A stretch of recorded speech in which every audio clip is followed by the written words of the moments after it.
Dark chosen ones, your shadow energy isn't low vibration, it's deep.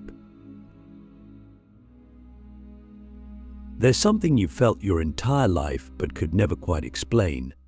A weight, a pull, a knowing.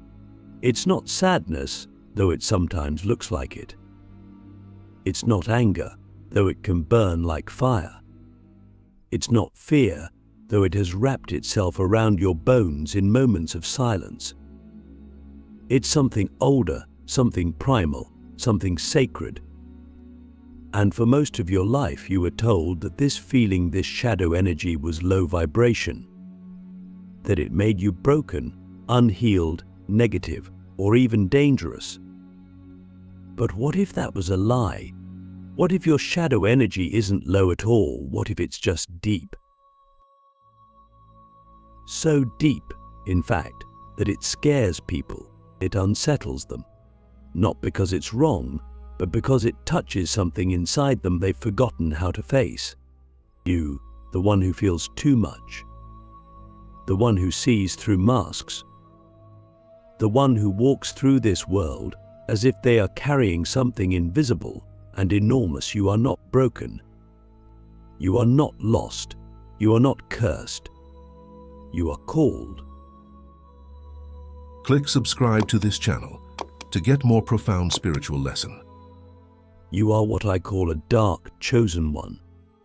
Not chosen by popularity, not selected by comfort, not anointed by institutions or titles, but chosen by the deep, chosen by the current that most people run from, chosen to walk through shadows, not to become consumed by them, but to master them, to speak their language, to understand their purpose, and eventually to wield them. We've been lied to about the spiritual path. We've been told that it's a straight line upward, that light is the goal, that joy is the only valid emotion, that love must be soft and unconditional. But you already know that's not your truth. Your path has never been clean. It's been messy, chaotic, beautifully violent in the way only true transformation can be. You've been broken open more times than you can count. And each time you emerged with more truth than before. That's not low vibration. That's initiation. You see, the world has confused comfort with high vibration and discomfort with low. But what if the discomfort you carry isn't a sign you're unwell? What if it's a sign you're awake? Awake to the pain of the collective. Awake to the lies of the system.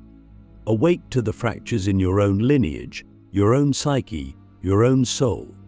Awake to the truth that light cannot exist without shadow, and that those who only chase the light often become blinded by it. Let me tell you something radical. Your darkness has value, not the kind of darkness that harms, but the kind that reveals, the kind that strips you bare and forces you to confront what's real, the kind that doesn't care about your image, your status, or your spiritual ego, and the kind that demands honesty.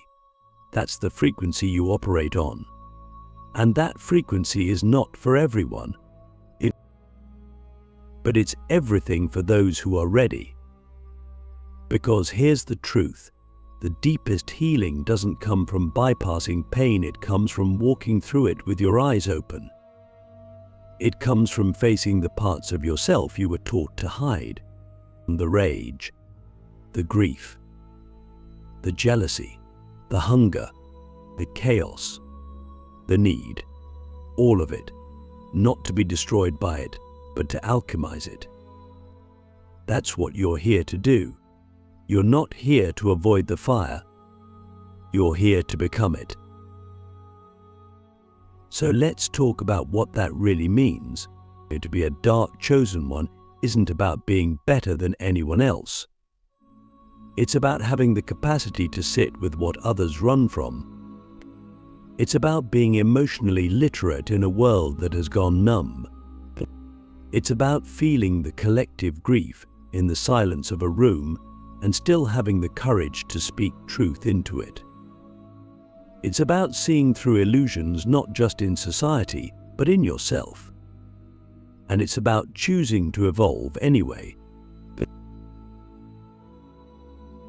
There's a reason your life hasn't been easy. There's a reason you've felt isolated. It's not because you're cursed. It's because you were never meant to be distracted.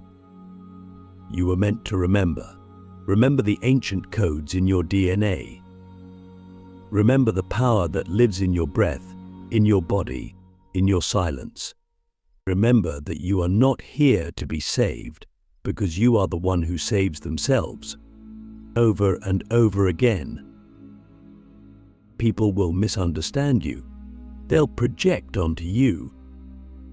They'll say you're too intense, too emotional, too sensitive, too dark. Let them. That's not your burden to carry. You don't owe anyone your smoothing over. You don't have to dilute yourself to make others comfortable. But your energy might be too much for some people, and that's because it's not low, it's deep. And most people have never swum in waters that deep. Most people stay in the shallow end their whole lives, calling it spiritual progress because it feels good. But you know better. Mark, you've stood at the edge of your own annihilation and chosen to live. You felt the crushing weight of existential dread and pulled beauty from it. You've danced with your demons, not to destroy them, but to understand what they came to teach you. That's power. That's soul maturity. That's what the mystics were pointing to when they spoke of the night sea journey, the dark night of the soul. You're not stuck. You're initiating. So let me ask you something deeply real right now. What part of yourself have you mistaken for a weakness when it was actually your gift in disguise? What emotion have you labeled as bad that was actually trying to lead you home? What if your sadness was sacred? What if your rage was righteous? What if your fear was a compass? What if everything you've been told to suppress was actually the map back to your wholeness? You don't need fixing. You need remembering. You don't need to raise your vibration, you need to deepen your presence. You don't need to become someone else, you need to uncover who you've always been. And that version of you, that version is untouchable. Because it's not built on performance, it's built on truth. This is only the beginning. The surface layer has been peeled back. Now we dive into the abyss, not to drown, but to reclaim what was stolen. Because your shadow isn't something to escape. It's something to embody. And when you do, you will not just understand life, you will command it. The sacred abyss, how to use shadow energy as a portal to your deepest power. If you're still here, it means something inside you has already begun to stir. You're not just curious, you're remembering. And not in the intellectual sense. This isn't about collecting more spiritual knowledge to stack on a shelf like dusty books. This is about embodiment. It's about feeling power rise from within the places you've been taught to avoid. Because the shadow, your shadow, is not a pit of negativity. It's a sacred abyss. And within that abyss lies the raw, undiluted source of your deepest power. But to access it, you must be willing to descend. Not in a metaphorical way. I mean truly, deeply, courageously descend into the aspects of yourself that don't fit the narrative of who you were told to be. Most people spend their entire lives running from this descent. They distract themselves with false light, bypassing truth in pursuit of comfort. But the chosen ones, the ones like you were born for the descent. You were made to walk through the fire and come out forged, not burned. The descent begins with radical honesty. You have to get real with yourself in ways that strip you bare. You have to stop pretending you're okay when you're not. You have to stop hiding your anger behind politeness, your grief behind productivity, your shame behind perfection. You must stand naked before the mirror of your soul and ask, what am I still afraid to feel? Because whatever you're afraid to feel is where your power is trapped. When you stop resisting your own darkness, it stops controlling you. That's the paradox. The elite mystics of every age knew this. The shamans, the tantrikas, the alchemists, they didn't run from shadow, they worked with it. They sat in caves, in tombs, in the wild, in silence, not to become enlightened in the sterile sense, but to become whole. They allowed the darkness to speak. And what they found wasn't evil, it was wisdom. Ancient, primal, untamed wisdom. The kind that doesn't speak in affirmations but in earthquakes. The kind that doesn't whisper but roars. And when you listen, when you finally stop resisting and start receiving, something happens. You begin to feel the shift. The energy inside you, once chaotic, begins to organize itself. It begins to channel. Your rage becomes clarity. Your sadness becomes depth. Your grief becomes compassion. Your fear becomes intuition. This is real transmutation, not spiritual performance, not pretending you're beyond emotion, but taking the raw material of your humanity and using it as fuel to rise. But here's the part most people miss. The descent is not separate from the ascent. They are two sides of the same spiral. Every time you go deeper into your shadow, you rise higher into your light. Every time you face something uncomfortable within yourself, you create more energetic space for power to rise. You want to manifest more? Hold more?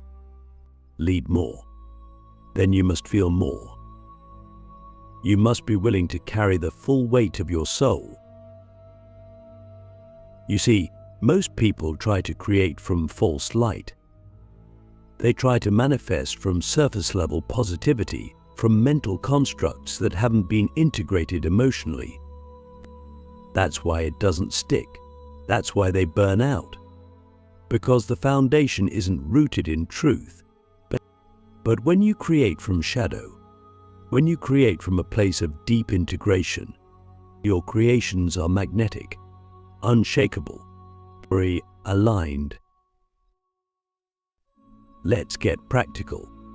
How do you actually use your shadow as a portal? First, you have to slow down.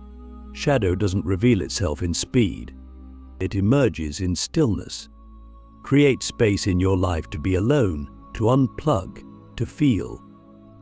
When an emotion rises that you normally suppress, pause. Don't label it. Don't rush to fix it. Let it speak. Ask it, what do you need me to see? What are you here to teach me? And then listen. Not with your mind, but with your body, with your breath. Next, express it. You don't need to vent it onto others, but you must release it from your system. Journal it. Scream into a pillow. Dance it out. Cry without censoring yourself. This is not weakness. It's ritual. It's sacred. It's how energy moves. And when that energy moves, you begin to unlock hidden parts of yourself: creativity, courage, sensuality, intuition. These are the gifts buried in the shadow. And finally, choose. Choose to embody the wisdom you've gained. Don't just process the shadow and move on. Live from the lessons it gave you. Speak with the voice that was once silenced. Walk with the posture of someone who has survived their own underworld. Don't apologize for your power. Don't shrink to be digestible. Don't betray your depth for the sake of surface-level acceptance. You are not here to fit in. You are here to remind the world of what it forgot. So I'll ask you again, what are you still afraid to feel? And what would happen if you felt it fully, not to be consumed by it, but to finally release it? Because here's the truth, your shadow is not dead weight. It's your anchor, and only those brave enough to anchor deep can rise into the sky without drifting. The mirror of the void, turning inner darkness into magnetic influence and manifestation. When we talk about manifestation, most people imagine vision boards, affirmations, glowing crystals, and light-filled meditation. And while those tools may have their place, they often lack one essential element: depth. Not depth as in intellectual complexity, but the kind of soul depth that comes only from intimacy with your own darkness. That's what makes a dark chosen one different. You don't manifest from the surface. You don't create from light alone. You create from the void. And the void isn't empty, it's full of raw, untapped potential, full of frequencies the world fears. And that fear is exactly why your power is so magnetic. Let's go deeper into what this actually means. The void is not a physical place. It's not a hell, and it's not a punishment. The void is the space within you where all identities dissolve, where you're no longer who the world told you to be, where your stories fall away, where there is nothing left except truth. Terrifying? Yes. Necessary? Absolutely. Because it is in that space, the space where the ego dies, that something miraculous happens. You become a mirror. A mirror that reflects not just the world around you, but the inner world of everyone you meet. That's why people react so strongly to you. Why some are drawn to you without knowing why, and others recoil as if they're being exposed. Because your presence doesn't just exist, it reveals. It triggers. It cracks open the illusions that others have worked so hard to maintain. That's not low vibration. That's spiritual radiation. The shadow, when integrated, becomes a radiant field of truth. And truth always stirs the room. This is the real reason you felt misunderstood for so long. Not because you were wrong, or broken, or off track, but because you've been carrying a frequency most people aren't ready to face. You've been walking as a mirror of the void, and the void threatens the ego. But for those who are ready to wake up, you become a lighthouse. You become a guide. Not because you told them what to do, but because your energy made it impossible for them to keep lying to themselves. Now imagine for a moment what happens when you take that same energy and point it inward toward your desires, toward your vision, toward your calling. You don't just manifest, you summon. You don't just hope, you command. Because your energy is pure, not clean, not perfect, but undivided, and that's what makes it magnetic. The universe doesn't reward purity in the moral sense. It responds to coherence, to alignment. And nothing is more aligned than a soul who has made peace with its own darkness. So how do you actually turn this into manifestation?